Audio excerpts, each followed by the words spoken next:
사명이 뭘까요? 사명. 하나님 주신 어떤 우리의 사명. 우리가 예배를 열심히 드리는 게 사명일까요? 아니면 기도를 열심히 하는 게 사명일까요? 각자 하나님 주신 사명이 있을 겁니다. 그런데 바울은 자기의 목숨을 담보로 해서 많은 이들에게 복음을 전한 게 그의 사명이었어요. 왜 하나님은 그에게 그런 사명을 주셨을까요? 우리가 보았지만 여러분 바울은 스스로 선택한 적이 없습니다. 그리고 그 선택은 본인이 한 겁니다. 하나님께 그에게 강제로 그 길을 가라고 말씀하지 않습니다. 저는 바울의 삶을 보면서 과연 그가 그토록 그렇게 목숨까지 내걸고 전하려고 했던 복음의 가치가 무엇일까라는 생각을 해봤어요. 많은 사람들이 신앙생활을 하지만 여러분 신앙생활 쉬우세요? 어려우세요? 어려우세요? 사는 게 더 쉬우세요? 아니면 신앙이 더 쉬우세요? 어려워요. 그런데 바울은 자신의 어떤 삶보다는 믿음의 길을 더 간 것은 저도 그 이유를 잘 모르겠습니다. 그에게 가치가 어떤 거에 대해서 잘 모르겠어요. 그런데 우리가 지난주 보았지만 그가 돌에 맞아서 죽을 뻔하기도 하고 하지만 그가 거기서 일어나 다시 성으로 들어가서 복음을 전하고 끊임없이 하나님의 사람들이 복음을 듣고 변화되는 모습을 보면서 또 어떤 이런 질병으로부터 또 어떤 영적으로 어둠으로부터 헤어나는 모습을 바라보면서 참 기쁨이 온 것 같아요. 근데 그건 남일이잖아요.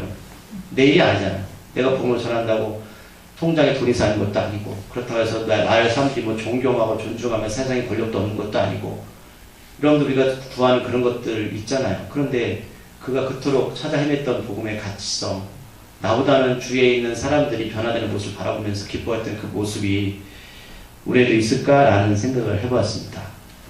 그럼 세상은요 내가 무엇을 얻어야지만 행복합니다. 그렇죠?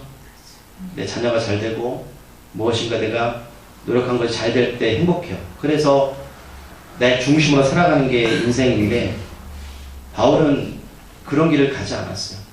도리어 어떤 이가 복음을 통해서 정말 절벽의 상황 가운데서 헤어나오고 빛으로 가는 그 삶을 보면서 기뻐했다는 거예요. 그게 비단 바울의 삶일 뿐일까요? 목사나 여러분들 우리는 그런 길을 가면 안 될까요? 자, 오늘 바울 선생님이 1차 성경을 마치고 다시 출발했던 수리 안디옥으로 돌아왔잖아요. 그런데 그렇게 고생해서 돌아왔으면 이제는 뭔가 인생이 달라지고 펴야 되는데 오늘도 보면 외적으로도 이렇게 힘들게 복음을 전하다가 많은 어려움을 당했잖아요. 그래서 오늘도 보면 내적으로 또 어려움을 당하게 됩니다. 끊임없는 하나님의 사람들이 이렇게 사는 모습을 바라보면서 저는 그런 것 같아요. 인생은 여러분 내 인생은 왜 그럴까 여러분 너무 고민하지 마십시오. 왜냐하면 내가 살다 보면 인생이 마치는 그 순간까지 겪어야 될 일은 뻔한 겁니다. 어려움이라는 거예요. 위기와 고난은 끝나지 않는다라는 겁니다. 도리어 외적으로 일하는 어려움 같은 경우에는 내가 어떻게 그것을 회피하거나 벗어나면 되는데 내적에서 오는 어려움들이 있잖아요. 이러면 내 자아 문제 또는 뭐 자녀 문제 또는 뭐 교회 문제 이런 문제들이 일어날 때는 내 자녀를 버릴 수 없잖아요. 내 자녀가 사고를 치면 자녀를 버리시겠어요? 마이크 이상하죠? 좋다. 그냥 눈으로 들으세요. 아니면 여러분들 만약에 남편이나 아내가 그런 걸 버리시겠어요? 버릴 수 없잖아요. 그게 더 힘든 거거든요. 내적으로 오는 어려움이. 그래서 끝까지 품을 수밖에 없는 거예요. 자식이니까 남편이니까 아내니까 어떡할 거예요? 그렇다면 이들이 이런 난간이 닥쳤을 때에 교회 공동체는 어떻게 극복했을까요? 제가 오늘 그 말씀을 함께 나누고 싶은 겁니다. 예. 여러분 교회는 항상 은혜만 넘치는 게 아닙니다.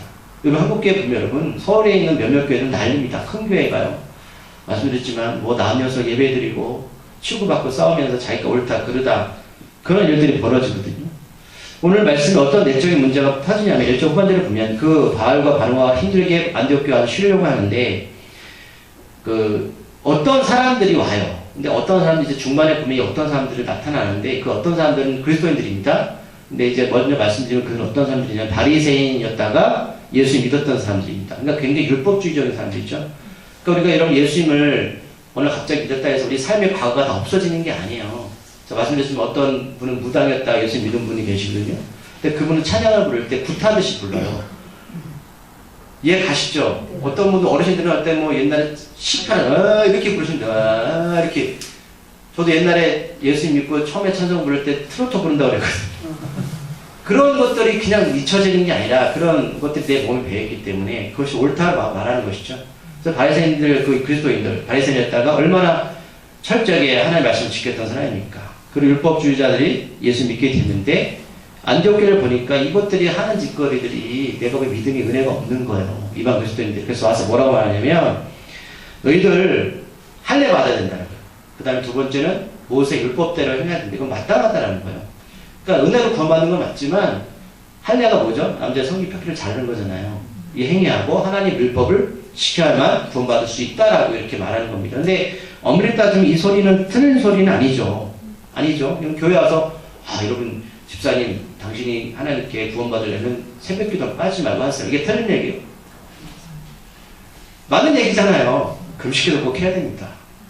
11조국 드려야 되고요. 틀린 얘기는 아니죠. 네. 내가 볼 때 저 사람 보니까는 뭐 올해 예수님 믿음 같은데 뭐 11조에서 있지 않고 기도도 안 하고 뭐 새벽기도도 뭐 1년에 한두 번밖에 안 나오는 것 같아요. 난 잘 나오거든요. 그러니까 믿음이 없는 것 같거든요. 그러니까 당신이 믿음이 크려면 당연히 그렇게 해야 되는 겁니다. 라고 말할 때 듣는 사람이 틀리다고 말 수는 없잖아요. 그렇죠? 그러니까 이들 입장에서 이게 맞는 겁니다. 율법이 여러분 유대 율법이 몇 가지냐면 613가지거든요. 굉장히 많죠. 특히 이들이 이제 많은 율법 중에 할례 부분을 이렇게 꼬집어서 얘기하는 게 뭐냐면 할례는 하나님이 선택받은 민족 이스라엘 백성들이 행했던 일식이잖아요. 그러니까 유대인과 비유대인의 차이는 뭐냐면 할례를 보면 알 수 있는 거예요. 할례 받은 사람은 유대인이고 아니면 이방인이에요.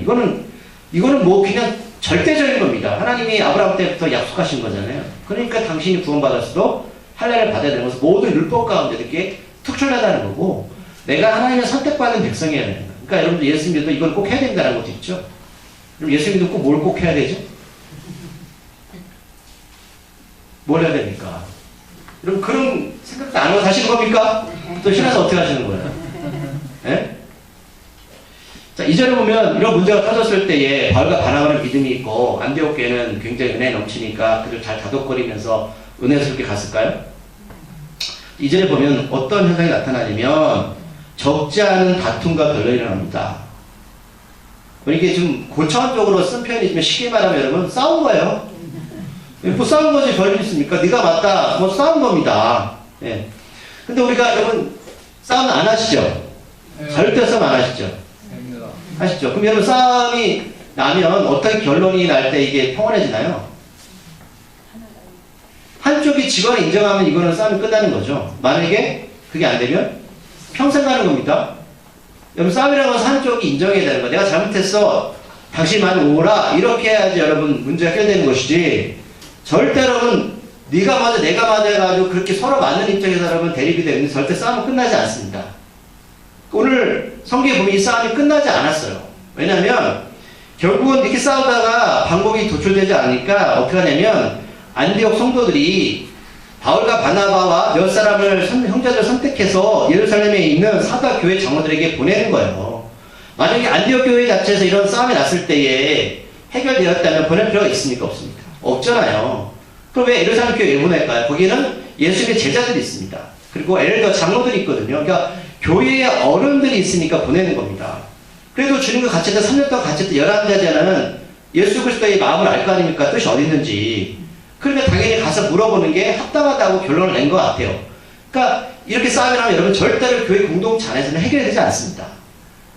교회에도 법이 있거든요. 저희도 노예법이 있고 총회법이 있어요. 노예법은 어떤 문제가 생기면 재판국이 있어서 이 문제를 노예에 보내서 상정을 해가지고 재판을 합니다.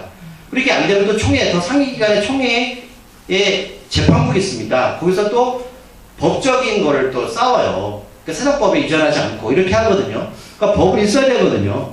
그러니까 옳고 그름을 가려야 하는 거예요. 우리는 할 수 없으니까 당신이 좀 옳고 그름을 가려주십사라고 이탁을 하는 거거든요. 그러니까 싸움이 문제가 아니에요. 여러분 가정이 됐든 저는 그렇게 생각해요. 부부싸움 안 하는 게 이상한 거죠. 여러분 관심이 없는 거 여러분. 자녀가 싸우는 거요? 당연한 거예요. 교회 절대로 문제 있는 거? 저는 당연하다고 표현 안 할 뿐입니다. 그렇잖아요. 내가 너무 착하니까 상대가 나한테 뭐라고 얘기해도 표현 안 할 뿐이지 내 마음속 막 끌어오르잖아요. 그러니까 오늘 성경은 싸움 하지 말라는 게 아니라 너희들 다툼과 변론이 일어났을 때 어떻게 교회 공동체가 해결해야 되냐 그 문제를 말씀하시는 거죠. 우리가 이 부분과 성경을 가지고 우리가 살아야 되는 것이지 싸움하지 말아야지 난 착하게 살지 그러면 안 된다니까요. 오늘 바울과 바나바를 보냈죠. 근데 오늘 또 몇 명의 사람을 보내잖아요. 근데 누군지 기록되지 않았는데 갈라디아 2장 1절에 보면 이 사람이 누군지 기록하고 있어요. 갈라디아서 2장 1절에 바울과 바나바 누가 갔을까? 궁금 안 하시죠? 관심 없으니까. 거기 보면 뭐라고 기록되어 있냐면 14년 후에 내가 바나바와 함께 디도를 데리고 다시 예루살렘에 갔다라고 성경이 기록하고 있어요. 앞에 14년 후에라는 편이 있죠. 디도를 데리고 오늘 가는 건데 오늘 안디옥이 문제가 터졌을 때 예루살렘을 바울과 바나바가 방문하는 세 번째 방문하는 거예요. 오늘 앞에 두 번째 방문이 있거든요. 기억하세요? 기억 안 되시죠? 첫 번째는 어떨 때 방문했죠? 바울이 다메섹 예수님 만나고 나서, 그렇죠? 영접하고 나서 사람들이 자기를 믿어주지 않잖아요. 그 첫 번째 제자들 만나러 가는 장면이 나와요. 그리고 나서 그때 바나바가 도와주고 다소로 고향을 가잖아요. 그게 첫 번째 방문이었습니다. 두 번째 방문은 어떤 방문이냐면 예루살렘 교회에 기근이 일어나죠. 그때 선지자가 기근이 일어날 거라고 예언을 하잖아요. 그래가지고 안디옥교에서 성경을 모아서 바울을 파송하잖아요. 그게 두 번째 방문입니다. 그럼 14년 후에 이것은 세 번째 방문하는 거예요. 시간이 흐른 거죠. 꽤 오랜 시간이 흘렀다고 볼 수 있죠. 그때 누구를 데려갔다? 디도를 데려갔다. 그럼 디도를 왜 데려갔을까요? 1번 디도가 착해서, 2번 디도가 믿음이 좋아서, 3번 디도가 그냥 잘생겨서. 그러니까 우리가 성경을 보는 거랑 비슷한 거죠. 자, 갈라디아 2장 3절에 이어서 디도를 데려간 이유가 성경에 기록되어 있어요. 뭐라고 표현되어 있냐면 나와 함께 있는 헬라인 디도까지도 억지로 할례를 받지 않게 했다라고 기록하고 있어요. 이 디도는 이방인입니다. 헬라인이에요. 그리스도 사람인데 그리스인인데 이 사람에게 바울이 할례를 주지 않았다는 거예요. 하지 말라는 거죠. 예수 믿었는데 굳이 할례를 할 필요 없다. 그럼 여러분 생각해 보세요. 오늘 바울과 바나바가 디도를 데려간 이유가 유도성이 있어요, 없어요? 있죠. 뭐 때문에 가는 거예요? 할례 문제 때문에 터져나와서 가는 거죠. 그러면 성경이 그냥 무작정 기록한 게 아니고 바울과 바나바가 어떤 유도성을 데리고 디도를 데려가는 겁니다. 여러분 이게 성경을 보는 눈입니다. 우리가 수업 성경을 보지만 이런 앞뒤 맥락 없이 성경을 읽으면 안 된다고 말씀드리는 겁니다. 자, 바울과 바나바는 이렇게 안디옥 교회 성도들부터 공식적으로 존경을 받게 돼. 무슨 말이냐면 지금 바울과 바나바가 예루살렘 교회를 떠나는 것은 자기들이 옳다, 우리 가자라고 가는 게 아니라 공식적으로 교회 안에서 어떻게요? 합의를 본 거예요. 그렇다면 이게 중요하다는 거죠. 어떤 교회 문제가 터졌을 때 합의성이 중요한 겁니다. 교회 안에서 서로가 다툼과 변론이 일어났을 때에 그것을 가지고 우리가 어떤 조언을 얻거나 어떤 일을 할 때는 서로 안에서 어떤 합의가 필요하다는 겁니다. 공식적으로 보내는 거예요. 바나바와 바울이 자기가 맞다고 해서 우리가 갈게라고 말하는 게 아니라 교회 전체 안에서 바울과 바나바가 갔으면 좋겠고 디도도 데려가는 게 좋겠습니다라고 이런 합의를 이루는 거예요. 그러니까 그 안에 어떻게 합의를 이루는지 모르겠지만 이런 작업들이 교회 공동체에서 어떻게 해요? 필요합니다. 그렇죠? 그래서 예루살렘 교회로 가요. 근데 이들이 오늘 성경에 보면 바로 예루살렘 교회로 가지 않습니다. 중간에 들르는 장소가 두 군데가 있습니다. 어디요? 베니게아와 사마리아로 갑니다. 가서 뭐 해야지? 뭐라 하죠? 자기가 선교여행, 1차 선교여행을 하면서 느꼈던 복음의 능력들, 간증들을 하고 다닙니다. 여러분, 이 사람들이 동서를 잘 봐야 돼요. 이들이 사람을 만나면서 무엇을 하는지. 자기가 참했던 예수를 전하는 거예요. 근데 사람 만날 때에 만나고 끝나는 게 아니라 예수님이 누구신지를 그들에게 전하고 있는데 그럼 왜 베니게와 사마리아일까라는 거죠. 이 베니게는 어떤 지역이냐면 사도행전 11장 19절에 보면 스데반 집사가 순교를 하거든요. 그렇죠? 그때 순교할 때에 사람들이 원래 예루살렘에 모이기를 원했잖아요. 하나님이 예수 그리스도께서 널 성령 받으면 흩어지라고 말씀하셨죠. 흩어지지 않으니까 하나님은 어떤 방법을 선택했어요? 스데반 집사를 순교시켰단 말입니다. 그랬더니 뭐 핍박이 들어오죠. 억압이. 여러분 예루살렘에 모일 수 있어요? 어쩔 수 없이 그 지역을 떠나게 됐단 말입니다. 하나님 그 길을 하시거든요. 그때 성경에 보면 사도행전 11장 19절에 떠났던 사람들이 베니게에 들렀어요. 거기서 뭘 했습니까? 복음을 전했죠. 그럼 복음을 전하면 하나님의 공동체가 세워지잖아요. 교회가 세워졌습니다. 그러면 사마리아 지역은 누가 복음을 전했습니까? 앞에서 집사 빌립이었잖아요. 빌립이 복음을 전했거든요. 그러니까 교회 공동체가 세워졌죠. 분명히 그러나 이때 공동체 여러분 우리처럼 건물 있는 교회가 아니고 다 가정교회입니다. 근데 우리가 알 수 있는 것은 그곳에 이미 가정교회가 세워졌던 거예요. 우리가 앞에서 봤지만 바울 선생님의 특징이 뭐예요? 성교하고 나서 그냥 떠나가요? 끝나면 다시 훑어 들어와서 다시 역으로 들어오면서 근데 믿음을 경고케 하잖아요. 지금 그 점을 또 하고 있는 거예요. 그러니까 우리가 성경 보면 왜 하나님께서 이런 일을 하실까? 또는 누가 이렇게 지역을 기록했을까? 그럼 그 이유를 읽으셨다니까요. 그러니까 바로 예루살렘으로 가지 않고 중간에 있던 지역에 오는 길이 있었을 거잖아요. 그러니까 사마리아 베니게 지역을 가면서 말씀을 확고하게 전하고 지키는 오늘 이 둘을 볼 수가 있습니다. 자, 베니게와 사마리아 지역을 지나서 예루살렘에 도착을 합니다. 그런데 갔더니 교회 공동체, 예루살렘 교회 공동체 전체에 있는 사람들하고요, 주님의 제자들하고 장로들이 이들을 영접합니다. 자, 오늘 누가가 왜 이런 표현을 썼을까요? 자, 우리가 전에 보았지만 바울이 1차, 2차 계속 예루살렘을 방문하게 되죠. 바울이 가장 마음의 컴플렉스가 뭐였냐면 자기 예수님을 경험했는데 사도를 인정하지 않는 겁니다. 그렇죠? 사람들이 모르죠. 네가 예수를 죽어줄 경험을 어떻게 알아요? 그런데 우리가 오늘 말씀 가운데 교회 공동체 전체가 바나바와 바울을 영접했다는 것을 봐서는 어떤 느낌이 드세요? 공식적으로 인정하고 있는 겁니다. 얼마나 많은 고생을 했을까요? 그 기간 동안에. 하루 이틀 걸린 게 아니죠. 몇 년이 걸려요. 우리가 봤지만 14년, 그 전 더 많이 걸린 거잖아요. 무슨 얘기냐면 여러분 이걸 잘 보셔야 돼요. 우리가 예수를 믿는다고 해서 여러분 하나님 우리를 그냥 그날부터 인정해 주는 게 아닙니다. 이런 시간이 필요하다는 거죠. 내가 내적인 갈등들 또는 하나님의 관계 속에서 하나님 우리를 신뢰할 만한 시간들이 필요하다는 겁니다. 그 시간을 갈등에 비해서 우리가 너는 정말 나의 자녀야. 너는 정말 그리스도의 일꾼이라고 여러분 인정하시는 거지. 예수님 믿자마 내가 아무리 환상을 보고 환청을 듣고 기적을 행할지라도 여러분 그것은 우리를 하나님이 인정하지 않는 겁니다.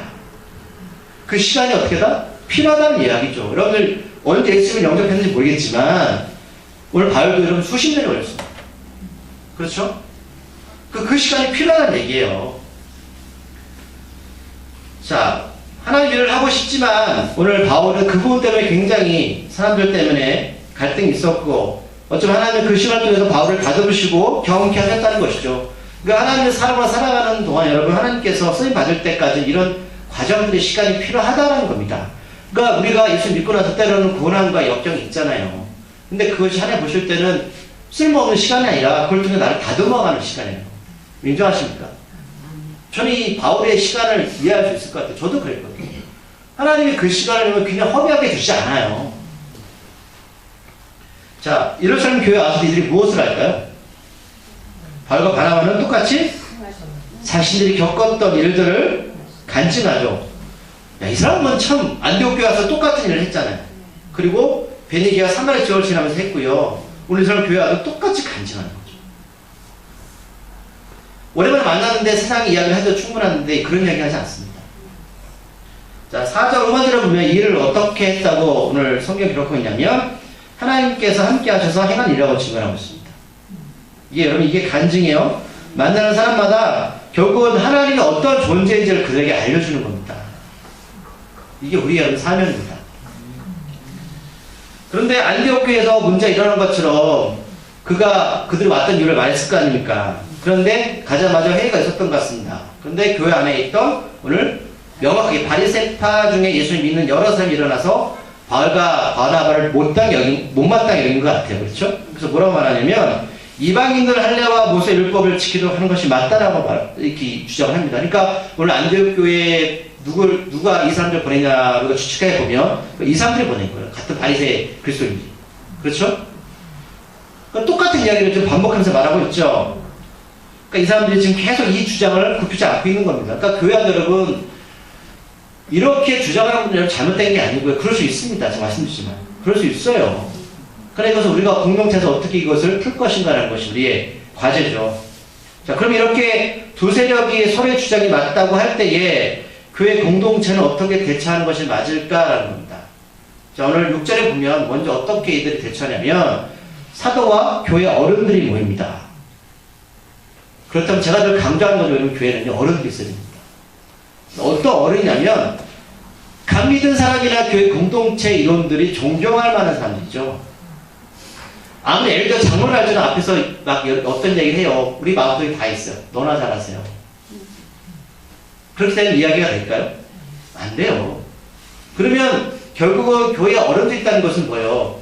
교회 공동 전체가 인정하는 사람이라는 거죠. 이게 중요한 거예요. 그럼 장로 100명 있다고 되는 게 아니라니까요. 저도 여러분 노예를 잘 모르지만 여러 장로들을 만나보잖아요. 말도 안 되는 장로들 무지 많습니다. 어때 제가 화가 나요. 화가 나요. 근데 싸울 수는 없잖아요. 여러분 절대로 그러시면 안 돼요. 왜냐하면 어떤 교회가 올바른 길로 가기 위해서는 엘더들이 필요한 거예요. 장로들이. 어르신들이 필요한 거거든요. 근데 이게 뭐죠? 말씀으로 다듬어 줘야 되잖아요. 바울처럼. 그렇죠? 그리고 이 사도는 주님의 제자들이잖아요. 그들이 와서 그럼 뭘 합니까? 그리고 나 모여서 위논합니다. 그 다음에 실제로 보니까 어떤 일이 벌어지면 그 안에서 많은 변론이 오갔음을 알 수 있습니다. 변론이 뭐예요? 네가 맞다 계속 여러분 얘기하는 거예요. 누가 맞지 틀린지 어떻게 합니까? 목사 얘기하면 다 맞는 거예요? 누가 얘기하면 다 맞는 거예요? 아니죠. 그런 문제를 어른들이 모여서 계속 얘기해야 되는 거예요. 어떻게 할 것이냐? 우리 교회 여러분 교회 공동체가 있잖아요. 그런 부분들을 계속 운영해서 얘기하고 또 좋은 얘기를 얘기하고 나누고 이런 작업들이 필요하다는 거예요. 그럼 제가 말씀드리지만 여러분 싸우는 걸 겁내지 마세요. 어떻게 싸울 것이냐는 거죠. 여러분 교회가 사람들이 얘기하는데 불만 없는 것 같으세요? 그게 더 여러분 교회가 위험한 겁니다. 여기서 공동체 어려움 겪을 때 첫 번째 뭐 했다고요? 교회에서 인정하는 사람들이 모여서 의논하고 자기 생각을 충분하게 나누었다는 겁니다. 이렇게 충분하게 공동체 의논하고 변론한 후에 그 후에 공신력 있는 베드로가 일어나서 자신의 생각을 말하는 장면이 나옵니다. 그러니까 개인의 생각을 말하기 전에 먼저 뭘 했다고요? 어른들 그 공동체 전체가 어른들 먼저 얘기를 나누는 거예요. 그래서 베드로가 6절부터 11절까지 자기의 생각을 말합니다. 근데 이 말함도 자기의 주장을 피는 게 아니라 자기가 경험했던 하나님과의 관계를 말합니다. 어떤 말하죠? 자, 형제들아, 너희가 알거니와 무슨 말이에요? 나만 아는 얘기가 아니라는 거예요. 그러면 사람 어떤 생각을 주장할 때는요, 내 생각만 말하면 안 돼요. 모든 사람들이 알 수 있는 얘기를 해야 된다니까요? 어떤 회의를 했어요. 근데 공동 전체는 모르는 얘기 하는 거예요. 그게 이렇게 결정했습니다. 저도 그런 실수할 때 있지만 공동체는 전혀 모르는 얘기를 한단 말입니다. 전달이 될까요? 안 된다니까요? 자, 형제들아 너희도 알거니와 하나님께서 내 입을 통해서 이방인들에게 복음을 듣게 하시려고 우리들 가운데 나를 선택하셨습니다. 그렇다면 지금 베드로가 하나님 나를 선택하신 이유, 어떤 이유에 대해서 말하는데 모든 공동체 알고 있다고 그러고 있다? 알고 있다는 얘기예요. 이게 어떤 내용이냐면 여러분 우리가 앞에 봤던 사도행전 10장에 있는 이야기예요. 백부장 고넬료 이방인이었잖아요. 로마 군인. 그 환상을 보고 베드로 똑같은 환상을 봤잖아요. 그때 그 집에 가서 놀랬잖아요. 원래 이방인한테 복음 전하면 안 되죠. 밥도 먹으면 안 되죠. 그 일을 말하는 거예요 지금. 그 일을 와서 다 이야기한 거잖아요. 그러니까 미리 알고 있었어. 너희도 알고 있지 않냐? 그것 때문에 하나님 나를 선택하셨어. 왜 하셨냐면 마음을 아신 하나님께서 우리들처럼 그들에게도 성령을 주시고자 했다는 것이죠. 그래서 그들을 인정하셨습니다. 하나님 그들에게 성령을 주시기 위해서 그게 하나님 마음이에요. 그래서 그들을 인정하셨습니다. 우리와 그들 사이는 어떤 차별도 두지 않으시고 믿음으로 그들의 마음을 깨끗하게 하셨습니다. 라고 외모를 취하지 않은 하나님 우리가 셀러 배웠잖아요. 그렇죠? 우리가 골로새서 교회할 때 하나님이 바울이 편지를 썼을 때 하나님은 남편이든 남자든 여자든 마음을 많이 배운 자든 적은 자든 부하든 가난하든 하나님 차별 두지 않으신다. 외모를 취하지 않는 하나님. 그게 말씀하신 거 기억하시죠? 네. 하나님은 차별 두지 않았어요. 그래서 그들의 마음을 깨끗하게 하셨습니다. 하나님께서는 유대인이나 베드로와 바리새인들이나 저 이방인들을 차별하지 않고 믿음을 통해서 성령을 허락하셨습니다. 근데 지금 여러분은 왜 우리 조상들이 또 나조차 우리들도 낼 수 없었던 멍에가 뭔지 아시죠? 이거는 여러분 한 사람이 있는 게 아니라 소가 두 마리가 끄는 거예요. 그래서 제가 말씀드렸죠. 예수님이 수고하고 무거워진 자 내게 와라 할 때 멍에를 같이 말씀하실 때 그 멍에는 예수님과 내가 같이 자는 멍이에요. 우리가 그 말씀을 잘 파악해야 돼요. 우리가 하나님께 다 어떤 문제를 드리면 하나님이 내가 다 가져가게 말씀하는 게 아니라 네가 지금 문제가 100이지 50도 50이야. 그러면 하나님은 우리의 멍에를 다 그냥 100% 없애지 않으신다니까요? 그 마음을 아시겠어요? 왜 그런지? 그럼 그걸 다 없애자 우리는 하나님과 떠납니다. 하나님이 반반이시잖아요. 자, 우리도 맬 수 없었던 멍에를 제자들이 목에 메어서 하나님을 시험을 합니다. 이걸 시험이라고 말하는 거예요. 앞에 말씀드렸지만 당신이 기도 안 해 왜 11조 안 드려? 그 시험입니다. 하나님의 테스트하는 겁니다. 조상들이나 나도 지키지 못한 율법을 지키라고 강요하는 이 모습이 바로 하나님을 시험하는 행동이라고 베드로는 주장합니다. 무슨 뜻이요? 바리새인들, 바리새인이었다 그리스도인들 너희들 거 다 못 지켰잖아. 근데 왜 이렇게 한다고요? 자기는 얘들보다 낫거든요. 그러니까 자기가 드러나는 거죠. 꼭 우리 가운데에도 우리 교우들에게 나도 못하면서 강요하는 신앙의 모습이 있지는 않을까요? 특히 이런 실수를 제일 많이 하는 사람이 누구일까요? 목사입니다. 목사들이 이런 설교를 무지 많이 하죠. 보이도 못하면서. 제가 수요일 금요일 나갔어요. 제가 설교 듣다가 너무 짜증이 나가서 어떤 목사님 설교 듣다가 보이도 못하면서 저는 그런 생각이 들었어요. 뭐 할지 모르겠지만 전 못하거든요. 여러분 전 못합니다. 자신도 잘 못하면서 성도들에게 이렇게 저렇게 해야 한다고 말하지만 실상 본인들은 잘하지 못할 때가 너무나 많습니다. 우리 베드로가 아주 정확히 꽂고 있는 거예요. 우리가 예수님의 은혜로 구원받은 것처럼 그들도 그렇게 된 것을 우리는 믿습니다라고 분명히 말해요. 구원은 하나님의 은혜입니다. 은혜를 알면 여러분 시키지 않아도요 수술합니다. 엄마 아빠께 감사하면요 시키지 않아도요 다 알아서요. 그걸 뭐 용돈 나한테 가져와라 할 수 있겠죠. 마음이 즐거움이 있습니까? 베드로의 주장에 온 무리가 어떻게 반응을 하죠? 조용해집니다. 맞다라는 거죠. 동의하는 겁니다. 여러분 이게 바로 공동체의 모습이에요. 뭐 말로 난 장로니까 떠도 되는 게 아니라 우리 삶을 통해 드러나는 거예요. 내가 하나님 함께 하시면 보았잖니. 하나님 그렇게 하셨잖아. 하나님의 기적과 체험을 너희들 보았잖아. 내가 이야기했잖아. 알잖아. 근데 만약에 처음 말씀드렸지만 이것을 믿지 않으면 콧방귀겠죠. 너나 달아서니까 너나 달아서요. 맞다라는 겁니다. 그리고 이어서 10절에 보면 바울과 바나바가 하나님께서 그들을 통하여 이방인의 행했던 일을 또 이야기하죠. 또 덧붙여서 말합니다. 이제는 이제 스타가 등장합니다. 누가 등장할까요? 주님의 육적인 동생 야고보가 딱 등장합니다. 그러니까 알 수 있는 것은 예선 공동체의 리더가 누구였냐는 알 수 있어요. 야고보 베드로였습니다. 그렇죠? 자, 오늘 야고보는 더 길게 말해요. 오늘 13절부터 21절까지 말합니다. 더 길게 말하죠. 그러니까 공신력이 있습니다. 형제들아 내 말을 들으라. 하나님께서 자신의 이름을 위해서 이방인들 중에서 한 백성인 고넬을 베드로가 방문한 것을 설명했지. 이렇게 말해요. 자, 그렇다면 하나님이 이방인을 구원하신 목적이 누구 때문에 한 거라고요? 하나님 자신을 살다는 겁니다. 다른 게 아니라는 거예요. 교회 공동체라고 하나님의 사람을 보내서 내가 저 사람한테 뭐 딴지를 걸고 여러 가지 얘기하지만 그 사람을 부르신 건 누구다? 내가 한 게 아니라니까요? 하나님이 부르신 거예요. 하나님의 영광을 취하기 위해서. 그러면 잘 보세요. 저 사람이 지금 어떤 길을 가고 있던 누구의 책임이에요? 하나님의 책임입니다. 하나님이 하신다니까요? 베드로가 고넬주에 방문한 것은 구약성경의 예언서의 말씀과 일치합니다. 또 야고보서가 말씀 가지고 인용하는 우리 계속 보고 있어요. 이들이 그냥 주장하는 게 아닙니다. 자, 야고보는 예루살렘 공동체 성도들에게 이방인들의 복음 선포가 사람이 일이 아니라 하나님께서 이미 계획하시고 준비하신 거야. 그래서 성취하신 것 뿐이라고 오늘 설명하는 겁니다. 그러니까 더 이상 할 말이 없는 거예요, 여러분. 말씀을 갖다 비추니까 여러분 어떻게 이거 가지고 변론을 하겠어요? 11절에 보면 아모스 9장의 말씀을 인용합니다. 자, 죄악으로 인해서 포로로 끌려간 이스라엘 백성들이 다시 돌아와서 하나님을 통해서 무너진 다윗의 성전을 다시 수리하게 하시고, 보세요. 우리가 이 역사를 잘 알죠?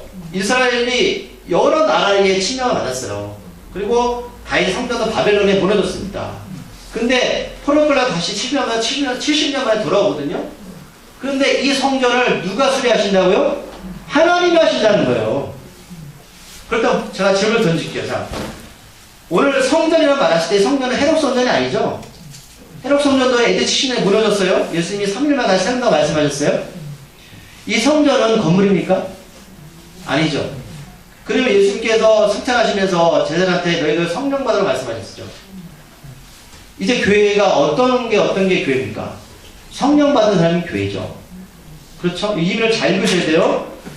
하나님이 다윗 성전을 회복시킨다는 것은 건물이 아니에요, 여러분. 건물을 물론 졌지만 이것은 우리입니다.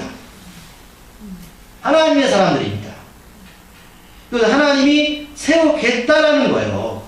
다시 고치시겠다는 게 부흥으로 연결되는 거예요. 우리가 지난주에 나왔잖아요. 부흥은 리바이벌입니다. 영혼에 소생되는 게 부흥이에요. 여러분 교회에 나와서 예배드리는 게 부흥이 아니니까요? 내가 정말 예수 그리스도의 사람인가? 이게 부흥입니다. 이걸 말씀하시는 겁니다. 이 성전을 누가 세우신다? 하나님께서. 그럴 때 이방인으로부터 하나님이 성전을 세우신다는 것이 어떤 뜻이에요? 그들의 성령을 줘서 그들이 하나님의 성전이 되는 겁니다. 이 의미죠. 근데 건물로 오해하시면 안 됩니다. 말씀드렸지만 그럼 왜 성전을 다시 고치신 이유가 무엇입니까? 성경에 보니까 이스라엘의 남은 사람들이 하나님을 찾고, 그렇죠? 하나님을 찾으라는 겁니다. 또 하나님 이름을 부르는 백성들인 모든 이방인도 주를 찾게 하기 위해서다라는 거예요. 그럼 하나님이 여러분에게 성령을 주셨어요. 이유가 뭐라고요? 하나님 이름을 부르라고요. 하나님을 찾으시라고요. 그래서 성령을 부어주신 겁니다. 사람들을 코일을 부르신 거예요. 하나님을 찾으라 라는 겁니다. 이 예언은 옛날부터 우리들에게 하신 말씀입니다. 하나님께서 이방인들을 구원하시려고 한 것은 우리들의 뜻과는 관계없이 어떻게요? 하나님의 이름의 영광을 위해서 그렇게 계획하시고 성취하신 것 뿐입니다. 그러기 야고보 19절에서 이렇게 말하죠. 내가 판단하기에는, 여러분 여기 말을 이해하면서 잘 보셔야 돼요. 약간 자기 자신감이 있습니다. 내가 판단하기에는, 자, 하나님께로 돌아오려는 이방인들을 괴롭게 하지 마십시오. 괴롭게 하는 게 뭐예요? 할례를 해야 된다. 보호색율법을 지켜야 된다. 하지 말라는 소리예요. 라고 침묵하는 모든 유대 그리스도인들에게 주장합니다. 자, 앞에 다시 돌아가면 이 자리에 누굴 데려왔어요? 이방인. 할례 받지 않은 디도입니다. 왜 데려왔는지 아시겠죠? 처음부터 끝까지 다 보겠습니다. 그럼 디도가 가서 무슨 얘기할까요? 이 얘기하는 거죠. 그럼 보세요. 같은 사람끼리, 부자가 부자끼리 얘기하면 얘기가 잘 통하지만 부자가 가난한 데 얘기하면 잘 통할까요? 안 되는 거예요. 머리 좋죠? 여러분 이겁니다. 디도가 얘기하면 더 힘성이 있겠죠? 할례를 강요하거나 모세율법을 지키는 것은 우리들도 하지 못합니다. 여러분 근데 절대로 이것도 나중에 제가 추후 설명할 건데 뭐 하나님 율법을 지키지 말아서는 그거 아닙니다. 그런데 이 일을 강요하고 하나님의 뜻과는 관계없는 일들을 강요하는 것을 멈추라는 강력한 충고입니다. 베드로는 예수님 수독제자였고요. 야고보 육적인 형제이기 때문에 가능한 일이었습니다. 이렇게 초대교회의 논쟁거리가 되었지만 율법을 정리하면서 야고보는 세 가지를 지키도록 합니다. 여러분 그런 거야. 야, 다 없애자니 좀 그렇죠. 세 가지를 정리하면 첫 번째 뭐냐면 이것만 지켰으면 좋겠다. 우상의 더러운 것을 피하라. 이거 아시죠? 우상이 더러운 거, 우상 숭배했던 거. 두 번째 음행과 목졸라 죽인 것을 멀리해라. 이미 아시죠? 세 번째 피를 멀리해라. 그래서 고민되어지는 부분이 하나 있어요, 여러분. 제사 음식 어떻게 하실 거예요? 저 선지국 좋아하거든요. 어떤 목사님 안 먹어요. 이발하는 거잖아요. 여러분 상황을 잘 보셔야 돼요. 초대교회가 어떤 틀을 만들어가는 과정이었습니다. 아직 정립이 안 됐는데 고린도전서 8장을 보면 바울이 또 이 부분에서 정리합니다. 자, 우리가 제사 음식, 그 다음에 혹시 여기서 우리가 담배랑 술을 즐기시는 분들, 여러분 이 부분에서 말씀을 드릴 거예요. 자, 바울이 어떻게 이걸 정리하셨냐면 이렇게 정리합니다. 나중에 집에 와서 고린도전서 8장을 보세요. 어떤 음식도 하나님께로부터 나왔습니다. 그래서 제사 음식이나 피, 물론 제사 음식은 제가 거기서 더 확대해서 해석해 드리는 거예요. 피, 술이나 담배를 먹는다고 하나님 앞에서 잘한다고 내세울 것도 없고 먹지 않는다고 해서 우리들이 잘못 사는 것도 아닙니다. 그러나 우리가 술이나 담배 이런 음식을 먹는데, 제사 음식 먹는데 주변에 믿음이 약한 자들이 그것을 보고 걸려서 넘어지게 된다면 조심하십시오 라고 하죠. 이해하십니까? 바울 사도의 핵심이 뭐냐면 내가 옳다 틀리다 강조하지 말고 주변을 돌아보면서 예를 들면 양심을 상하게 하지 말라는 거예요. 이것이 예수님에게 죄를 짓는 것이라고 말합니다. 그러니까 내 중심적인 신앙하지 말라는 거예요. 바리새인 너희들이 그런 율법 지켜 하려 해도 돼. 그런데 혹 주변 사람들이 그것 때문에 넘어지게 된다면 하지 말라는 거예요. 술, 담배로 먹을 수 있어요. 그 구원의 문제가 관계없습니다. 그런데 혹 그것 때문에 감 믿은 사람이 교회 나와서 보고 시험 들게 되면 안 된다는 말이에요. 이런 진짜 벌어집니다. 감리교회인데요. 여성대 남성교회에 야외를 갔어요. 술자리가 걸렸어요. 근데 그 자리에 누가 있었냐면 다른 교회 다니다가 오신 분이 있어요. 자기가 길었잖아요. 이해가 안 가는 거죠. 여기는 괜찮아요. 정말 있었던 일입니다. 저는 그 문제를 논하는 게 아니에요. 바울선생님도. 혹 네가 옆에 있는 사람을 실족하게 하는 것은 하지 말라는 거예요. 이해하시죠? 하실 거면 혼자서 아무도 모르게 하면 된다는 거죠. 그걸 양심이 맡긴다는 거예요. 그렇지 않으면 그게 하나님께 죄라는 거예요. 교회 공동체는 다양한 사람들이 보입니다. 제가 이제 정리할 겁니다. 그러다 보면 여러 가지 문제나 어려움들이 닥치고 터지게 됩니다. 만약 지금 예루살렘 교회 같은 난제를 지금 교회에도 직면하고 있다면 어떻게 여러분 해결하실 겁니까? 제가 이제 정리하면서 여러분 가장 교회의 가장 큰 대표적인 난제가 뭔지 아십니까? 동성애입니다. 자, 질문을 던질게요. 만약에 여러분 동성애 하는 분들이 두 분이 와서 우리 교회 등록하겠다면 우리 어떻게 해야 되는 게 맞습니까? 반대는 있을 거고 찬성할 분도 있을까요? 반대는 뭐냐면 그렇죠. 어떻게 동성애를 자들을 교회에 등록할 수 있습니까? 두 번째는 그래도 그들 받아들여야 됩니까? 그러면 볼게요. 받아들인다는 의견. 왜 받아들여야 됩니까? 그들도 예수 믿어야 됐어요. 그렇죠? 교회마다 그걸 내치면 어떡하실 겁니까? 두 번째 반대. 동성애자들이 여러분 미국 같은 경우는 양자를 삼거든요. 근데 엄마가 아빠고 엄마가 엄마예요. 어떤 데는 아빠가 엄마고 아빠가 아빠예요. 애들 보면 정체성이 흔들리는 겁니다. 이거 어떻게 해결해야 돼요? 쉬운 문제 아닙니다. 지금의 똑같은 문제예요, 여러분. 동성애 문제가. 교회에서는 동성애 하지 말라고 대모하고 있고요. 또, 여기 뭐라고 하죠? 소수권자라고 붙나요? 이들은 또 이렇게 우리 핍박한다고 그러고 있어요. 하나님 그들 구원을 원하실까요? 안 하실까요? 원하시죠? 구약 율법 돌 쳐 주게 된다고 말하지만 저는 그거는 왜 그런지 모르겠어요. 그렇게 말하면 안 되죠. 그러나 오늘 제가 그 답을 드릴게요. 자, 오늘 베드로 야고보가 이렇게 주장하는 내용이 있었습니다. 그들에게도 성령을 주시기를 원하시는 하나님 아버지의 마음을 깊게 담아 라는 뜻이 있어요. 만약 그들 가운데 성령의 역사하면 어떤 변화가 일어날까요? 여기 답이 다 있어요. 당신 술 먹지 마, 담배 피지 마, 또는 여러 가지 하지 마라. 여러분, 할 필요가 없습니다. 하나님은 그들 다 구원케 원하시고요. 그들 가운데 성령이 역사하면 반드시 변화되게 되어 있습니다. 이게 답입니다. 지혜로운 필요하지만 이 교회가 앞으로 공동체가 있던 이런 논쟁이 펼쳐졌을 때에 어떻게 갈 것이라는 걸 깊게 생각하시면 좋겠고요. 교회가 이렇게 가야 됩니다. 그렇죠? 21절에 보니까 이들 논쟁을 각 지역마다 회당마다 전하는 것을 보게 돼요. 왜 아직도 바리새인 그리스도인들이 그 얘기를 하니까 지역 회당마다 가면서 이 말씀을 전하게 되죠. 글을 읽으면서 공식적으로 공부하게 됩니다. 자, 오늘 공동체 안에서 어떤 문제가 터졌을 때에 그 문제를 어떻게 하는지를 보았습니다. 우리도 이렇게 가야 되고요. 결국 하나님의 마음을 담아서 성령의 뜻을 쫓는 것이 우리의 몫이 되어야 됩니다. 그들 이방인이든 아이든 많이 배우든 적든 관계없어요. 그들은 하나님의 사람입니다. 하나님의 영광을 위해서 부르신 거예요. 뿐이에요.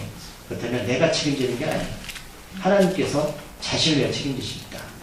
그리고 여러분 교회 어른들이 되십시오. 감 믿은 자나 그의 아이를 봤을 때 무슨 얘기를 해도 당신의 말이 옳습니다. 나는 삶의 증거를 보십시오. 그때 교회 공동체가 문제가 생기면 잘 해결될 수 있습니다. 그게 아니니까 치고받고 다니시는 겁니다. 우리 교회가 그런 교회가 되기를 소망합니다. 기도하시겠습니다. 하나님, 우리가 성령을 주시는 하나님의 마음을 읽기를 소망합니다. 오늘 하루도 주께서 인도하시고 우리가 함께 야외를 갈 텐데 교회 공동체 안에서 서로를 인정하면서 주님 안에서 하나가 되게 하여 주시옵소서. 예수님의 이름으로 기도드립니다. 아멘.